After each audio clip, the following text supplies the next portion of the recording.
Welcome back to Two Guys on Stuff, where we talk about entrepreneurship, leadership, culture, and the human side of building bold things. I'm Michael Edwards here with my co host and good friend Tom Tobin. And right now, I'm sitting around the virtual campfire inside Virbela Go. Then we'll walk into Alex's office and continue the conversation. Again, Alex Howland, the founder of Virbela and one of the most thoughtful voices on the future of workspace. Before we jump in, I wanted to share a couple of headlines with you that every builder should know. First, the US SBA just launched the first ever loan program dedicated to American manufacturers. The MARC program gives US manufacturers access to flexible capital through revolving credit or term loans, helping them scale faster and smarter. Why it matters? It's not just about lending, it's about evolving federal support for entrepreneurs in critical industries. The rules of the game are changing, and if you're building something real, now might be the best time to do it. Second, local governments are stepping up too. Tampa, Florida just launched a dedicated entrepreneur support hub through uh, federal grants to help small businesses with mentorship, micro enterprise services, tech upgrades, and downtown revitalization. This is important to you because it's what infrastructure for innovation looks like, a city led ecosystem built to support entrepreneurs in underserved communities. And it directly aligns with today's theme culture, community, and what it takes to scale with intention. Now back to Alex Howland. In part one, we explored how Virbela went from research concept to a full size scale virtual campus. Today, in part two, we'll dig into what it means to grow fast, lead well, and stay grounded when you're building a business inside a digital world. We'll talk hypergrowth, virtual culture, and the difference between hype and real transformation, all from within inside the Virbela platform itself. So let's get into it. Life hacks, leadership tips, stories, and fun. It's time for Two Guys on Stuff with Michael Edwards and Tom Tobin. They're executives, entrepreneurs, and great friends. And this is a conversation about values-based, purpose-driven leadership that can transform you, your organization, and the world. Now, let's hear what stuff the guys are talking about this week.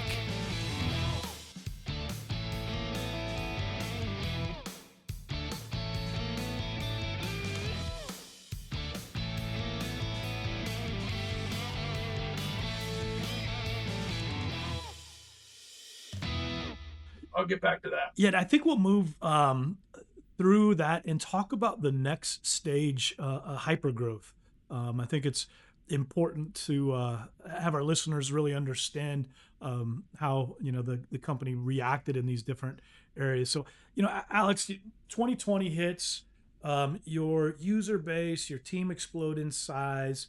Can you share a little bit about that hypergrowth phase? Any lessons learned? Crazy day or two, something like that?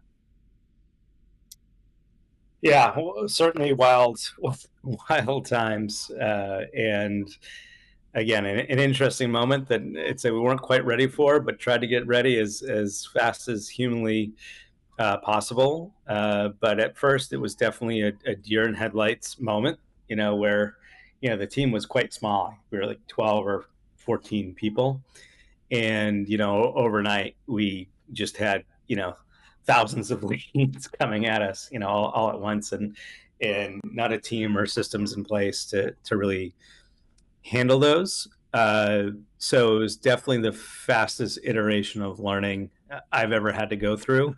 And if you look at my head of hair the year before versus the year after, it's got a lot more gray through that period, but always a period I'll look back on and I can almost like look month to month the learning that I went through in terms of how to build a sales team, how to build a customer success team, the importance of QA and building out, making sure you were shipping good product, managing expectations and trying to prioritize what would lift all ships in terms of feature priority, and those sorts of things. The team grew from about that 12, 14 to we didn't quite hit 200, but really, really rapid expansion within about a year and a half. Building out whole divisions we didn't have before, and those sorts of things. Um, and man, that team that team was a super special team, and while many have moved on to different uh, roles or companies at this point, we're still a pretty close knit team, and they're our biggest champions. And uh, our back, we have alumni events, in world, and really, really proud of what we did in that time, both supporting EXP's growth, which was absolutely explosive at that time, as well as, really the global demand we had for the product, in new spaces too. We hadn't been doing events, kind of one-off events up until then, and then we created strategic partnerships in the event space. We developed our own, internal teams, and just tens of thousands, if not hundreds of thousands of people a day engaging in those events. It was humbling, challenging, and feel, from a growth perspective, definitely the biggest leadership growth period, in my life that I'll always, remember. I love that. And that's a great segue into culture. We've talked a lot about how Virbela is a tool for building and collaborating culture. It's, in my mind, it's one of the key selling points. It helps build in the community. Are, what have you observed about culture in a digital campus? Are there things that actually work better in a virtual office than in a real one? Things around inclusion, participation. Yeah. A lot of things are situational, right? I think, as we learn, in the psychology background and whatnot, is some people are going to, shine in different environments and in scenarios. And I think what's really cool about Virbela is it's a place where we often see some folks who might be a little bit more timid or introverted really shine in the environment, and really, kind of empowered in ways that they don't really feel encouraged to be empowered in a physical environment. And I say it goes both ways, because there are probably some people who really shine right in the physical world, and they might not shine as brightly, in the virtual world, right? So there's Right. trade-offs, pros and cons. But we had some folks with learning disabilities who really shine. People with physical disabilities that say, for the first time, I'm being known for my ability, not my disability, right? Because there's some layer of distance being behind the avatar. Uh, so that perspective, I think, is really powerful. And then, particularly during COVID, a lot of people were just lonely, right?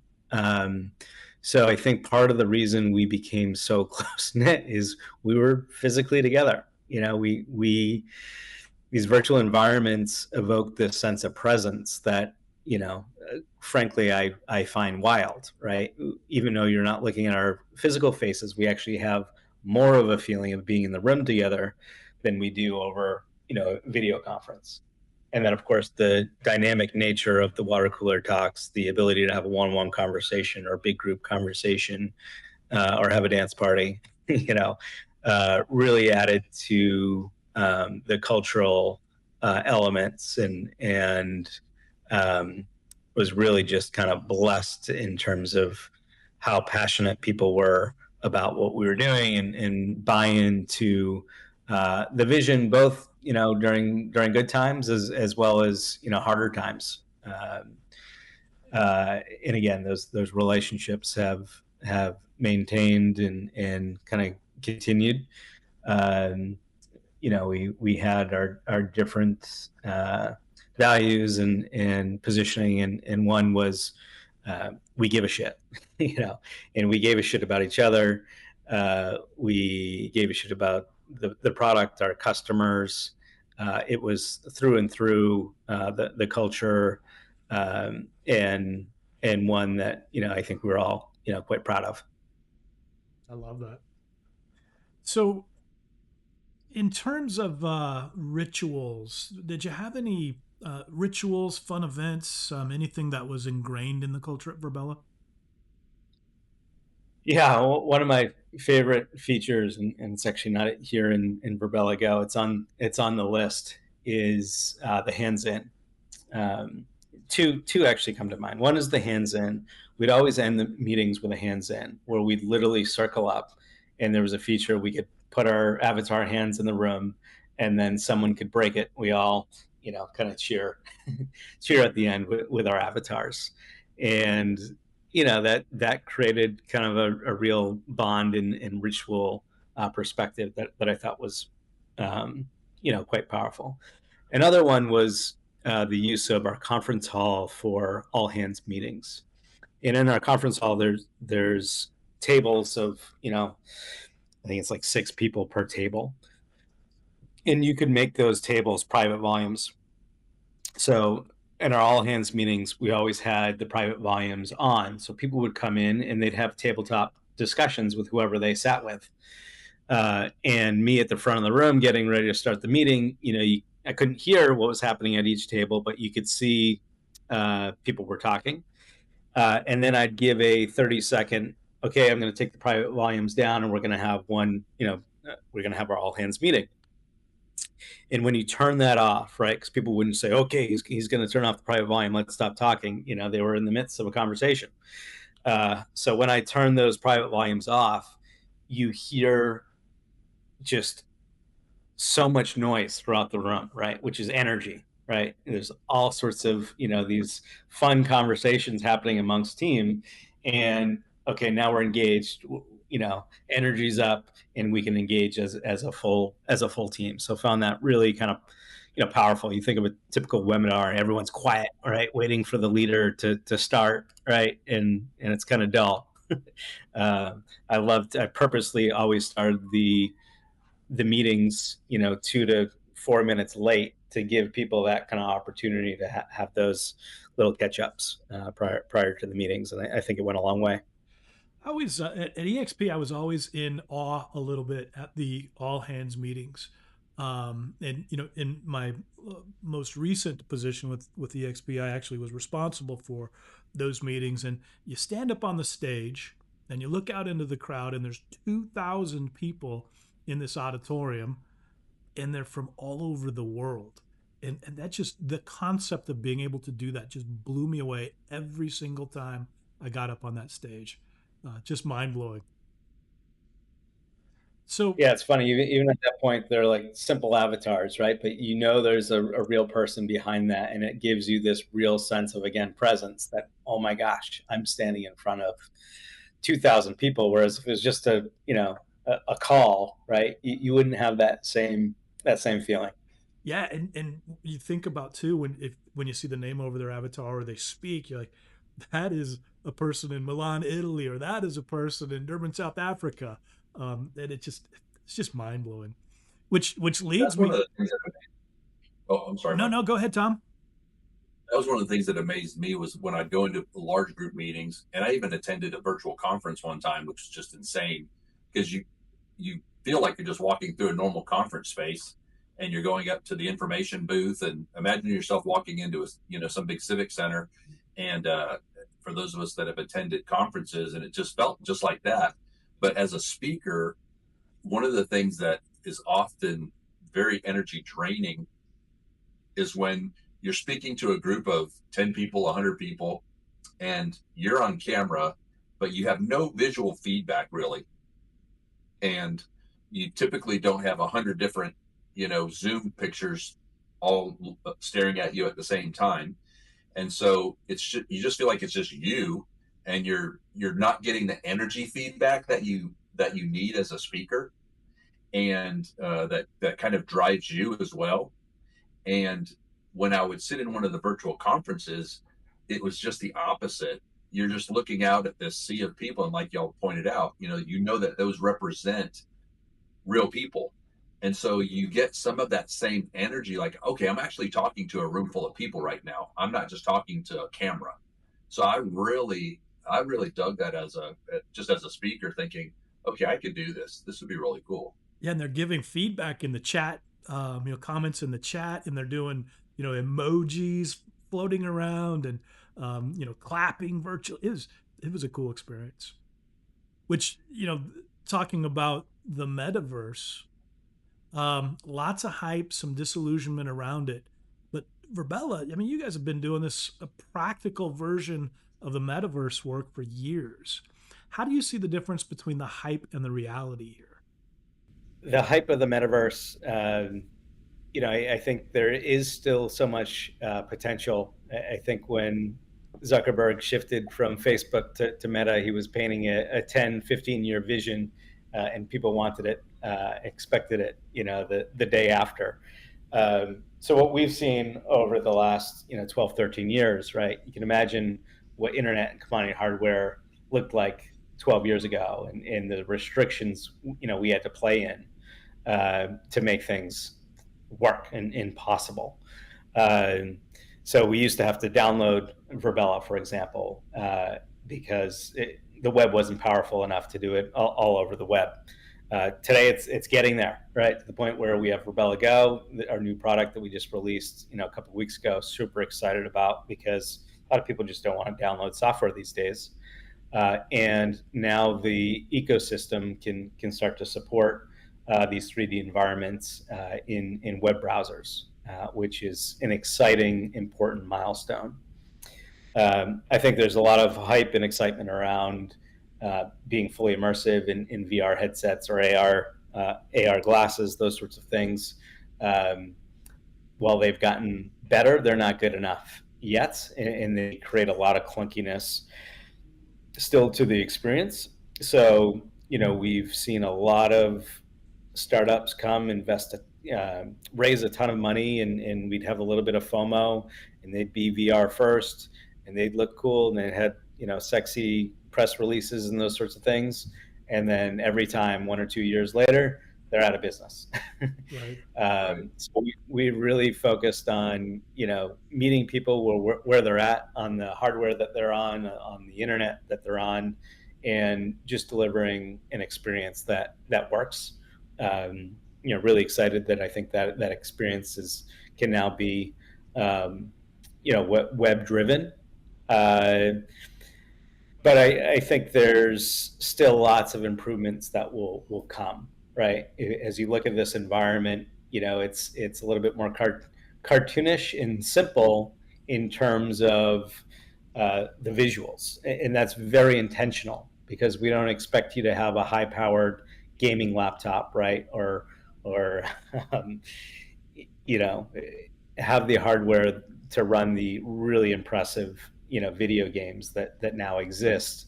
It just wouldn't work in the environment that we're in. So we keep the visuals at the fidelity level that will, again, operate on a Chromebook, right? Or a student with a basic laptop in Africa.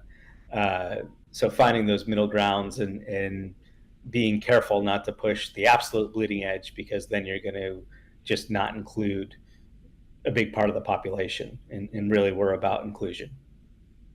So, Alex, we're kind of close to winding down, and there's the last couple of questions. So, first, let's cast your vision. Let's gaze into the future based on everything that you've learned. What do you think the workplace looks like in 5 or 10 years? I mean, are we all avatars in a virtual office? And what role do you see Virbela playing in the future of work? And what excites you most about that future? Yeah, I see so much opportunity in remote work, and obviously we've seen a huge pullback to return to office, but we've also seen huge resistance to that return to office. So I think the long-term successors are going to figure out, how to have better business models, much like EXP and Glenn have figured out, by reducing OpEx and things like spending just an absolute ton of money on physical real estate. And the reality is, even if their people are in the office, they're still working remote, right? Because they have different offices around the state or the country, or even the campus. uh, so really being able to build culture remotely, I think is super important. Obviously there's a lot of excitement. The excitement has shifted from metaverse to AI, and that has, truthfully, tentatively hurt our business over the last couple of years. But I think long term, there's actually a ton of potential on the integration between the two, and we're currently working on the integration. And ironically, it comes back to the original vision, right? Where we can do incredible, immersive, experiential learning and development in these environments by, having AI role playing and AI assessment of behavior in these types of environments. So we're doubling down on accessibility and bringing the product to a web-based solution. And B, really starting to lean into the integration of AI for leadership development purposes. So being pretty specific in terms of our use case, and using AI not as the end solution, but rather the tool to deliver value in terms of leadership or teaming development. So those are areas that we're excited, and we think we can provide a lot of value. We can really bring the training into context of the learning environment as well. Think of a retail store, for example, right? It doesn't need to be a generic office. It can actually be a replica, digital twin of the retail environment where people are going to actually work. And they can do things like simulations and vignettes, whether they're single player or multiplayer, have playing AI avatars, as well as assessors who are observing behavior and giving feedback in real time, and watching behavioral improvements. So ironically, after 13 years, we're coming full circle and are giving some more attention to those elements beyond just the other, what we think is immensely valuable, just kind of the 3D space for folks to have meetings in, to build culture from a remote sense, or have events and learning engagements. Yeah, that it's funny as I'm sitting here as you're talking, I'm just like my mind is going crazy with applications, and that's just kind of the way that I think. And I was sitting here thinking about, and I'll just give this away that I'm an old nerd. I get it, because I still play World of Warcraft. Nice. But and I will not apologize for that. It's my mental escape. So I figure instead of sitting there drinking at a bar, I'm killing dragons. Okay, so that's the way I justify it. But within the context of that game and other games, there are moments where you as a live person have to engage in some type of a situation, and oftentimes part of your team is a computer generated avatar, a computer generated character. And as you're talking, I'm sitting here thinking about how cool it would be to put somebody through a scenario where they're the live person, and then each let's say AI agent that goes along with them or engages all have their own parts to play. And when you think about kind of behavioral psychology in the work environment, you have people that perform different functions. You've got people who are the visionaries. You got people who are the naysayers, and who are really, everybody always goes, "Oh, great, you're here. You are spitting on our parade," and really that person's a risk manager. And then you've got people who are the thinkers and the doers. And so you just is that something that you see as part of the future of Virbela and your environment, is the opportunity to engage people in a specific scenario and then have other AI agents kind of act in concert to see how that person accomplishes the mission, and if they leverage the strengths of each of those characters? 1,000%. Yeah. And again, it was very much the original vision that was very hard to do back then. And now with the advancements of AI, we're seeing it as much more feasible, and have some early prototypes, and are working with some customers on some specific engagements.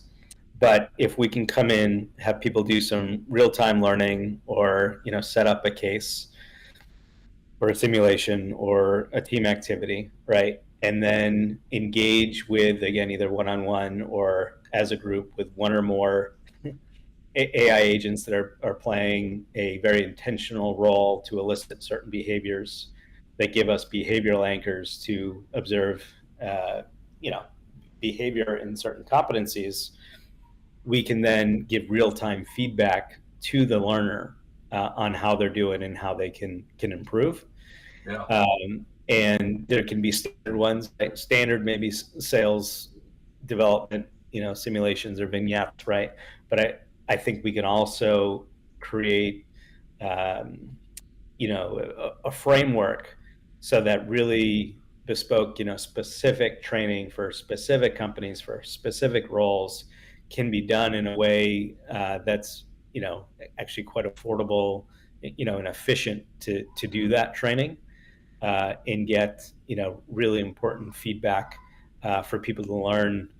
I can't stand just, the lecture based learning, or, take a quiz, or, listen to this video and then, respond to, these 5 quiz questions.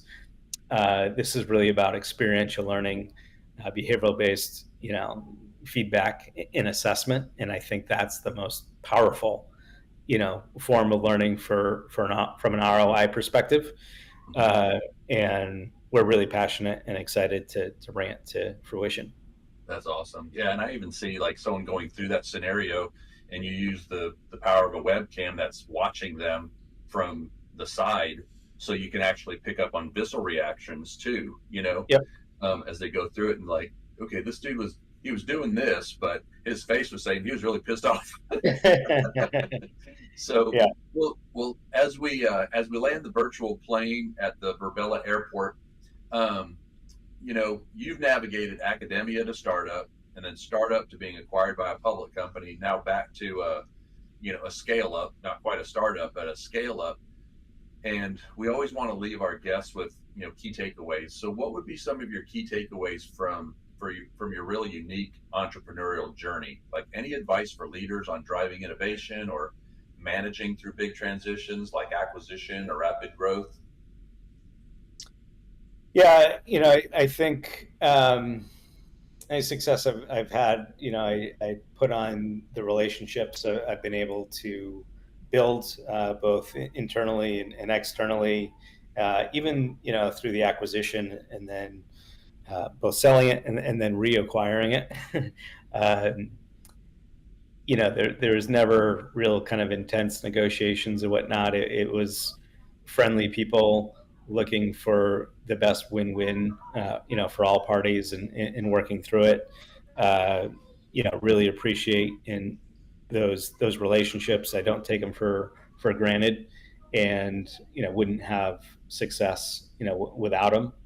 So if I've had one superpower, I think it's the focusing on the relationship, and having patience and grit, to continue along the path. Maybe one other element is if you're getting into the entrepreneurial space, buckle up for the emotional roller coaster that comes with it. Mm-hmm. I can say 13 years in this kind of reboot uh, frame, the roller coaster is as strong as they were in the early days. And it's part of the fun, part of the fun that comes with it. Great days and tough days and everything in between. Absolutely, man. Well, Alex, thanks a lot, man. This has been an awesome opportunity to sit in your virtual world. We pray that you have many, many blessings, and that this is utilized in ways that you haven't even thought of, and I'm sure that it will be. So, Michael, any closing thoughts? Yeah, quick commercial break for you, Alex. Can you give us 20 seconds on the launch of Virbela Go? Yeah, so just released Virbela Go. Anyone can try it out at go.virbela.com. go.virbela.com. That's the campus we're in right now. It's free. Anyone can jump in. Or you could go to virbela.com, the website, and we offer a 30-day free trial for people to get their own private environment just like this and give it a go. We'd love for you to have to check it out. I think the Virbela Go product is perfect for our audience. People who are starting businesses or growing businesses that, to your earlier point, don't want to shell out the OpEx for a real office, or don't have a need for a real office, but still need a space to collaborate, bring clients, bring customers, bring team members together. So, Alex, great conversation. We wish you the best of luck with Virbela and Virbela Go, and we are just so grateful to have spent the last hour with you talking about your journey. So thank you so much. Thanks, Michael. Thanks, Tom. Absolutely. Recording. Wow, that was a pretty awesome discussion with Alex, don't you think, Tom?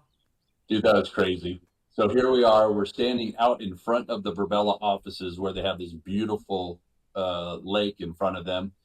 And when we get done, I think I'm going to hit that boat and go for a ride. But I got to tell you, this is, it just goes to show you, like, Alex is and was a psychologist pursuing his PhD. And now he's the owner, founder of this incredible tech organization that was built around the psychology of behavior in the workplace and assessments. And so I want to focus on and have people focus on and see the wonderful opportunities that exist if you just consider expanding your horizons. So I think I pointed it out during the session, but be agile, be open, don't avoid creativity, and then just be mentally flexible in the way that what you produce may be utilized by others, and engage them in that. So great nuggets, and what a wonderful opportunity. Yeah, there were a couple of points in the discussion, Tom, where Alex said we weren't ready, but we just did it. And that goes back to our part two of our first episode, where we gave the 7 points of getting started, and one of them was do it. Yeah, sometimes the old saying, sink or swim, I'm diving in. Sometimes you just got to dive in. Yep. So that's cool stuff. All right, Michael. So I'm Tom Tobin. And I'm Michael Edwards, and we are Two Guys on Stuff. Thanks for listening, and we'll see you next week. Cool. I'm powering out of here. Thanks for listening to Two Guys on Stuff. Tune in next week as Tom and Michael talk more about leadership stuff, life stuff, helpful stuff, and maybe even your stuff. Until then, keep your stories fun